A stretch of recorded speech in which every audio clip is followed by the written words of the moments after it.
Hello, welcome to Geetha Siva arts. ఈరోజు పొంగిపోయేలా స్పాంజీగా ఉండే పునుగులు ఎలా రెడీ చేసుకోవాలో చూద్దాం. నేనైతే ఒక కప్పు మైదా పిండి తీసుకున్నా, అందులో హాఫ్ కప్పు పెరుగు తీసుకున్నా, కొంచెం చిటికెడు సోడా, 1 స్పూన్ సాల్ట్, 1 స్పూను జీరా వేసుకొని బాగా మిక్స్ చేసుకొని అందులో కొన్ని వాటర్ వేసుకొని వీడియోలో చూపిస్తున్న విధంగా మిక్స్ చేసుకోండి. ఇప్పుడు ఒక ప్యాన్ పెట్టుకొని అందులో ఆయిల్ వేసుకొని హీట్ చేసుకోండి.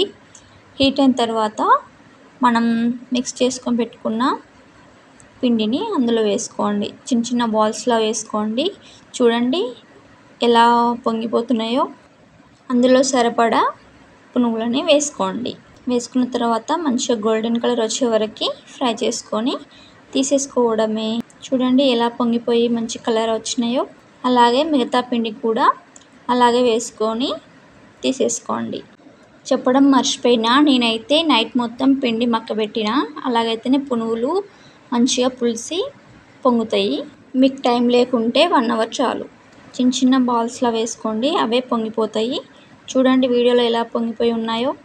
ఇప్పుడు చట్నీ కోసం ఒక మిక్సీ జార్ తీసుకొని అందులో 1 కప్పు పల్లీలు, 5-6 పచ్చిమిర్చి వేసుకొని మిక్సీ పట్టుకొని మళ్ళీ కొన్ని వాటర్ వేసి సాల్ట్ వేసి మళ్ళీ మిక్సీ పట్టుకోండి వీడియోలో చూపిస్తున్న విధంగా.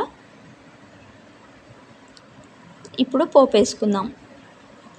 ప్యాన్లో ఆయిల్ వేసుకొని జీరా, ఆవాలు, ఒక ఎండుమిర్చి వేసుకోండి.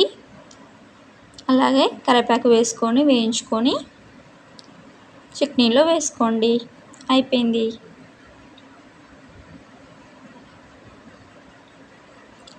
ఎంతో టేస్టీ అయిన పునుగులు రెడీ. ఇప్పుడు ఒక ప్లేట్ తీసుకొని సర్వ్ చేసుకోండి. చూసారా ఎంత బాగా పొంగిపోయి ఉన్నాయో. నిజంగా చాలా స్పాంజీగా వచ్చాయి పునుగులు. మీరు కూడా ఇంట్లో ఉన్నప్పుడు ఒకసారి ట్రై చేయండి. మార్నింగ్ బ్రేక్ఫాస్ట్కి చాలా బాగుంటాయి. ట్రై చేసి ఎలా వచ్చిందో కామెంట్ చేయండి. మన ఛానల్ని సబ్స్క్రైబ్ చేసుకోండి. బాయ్.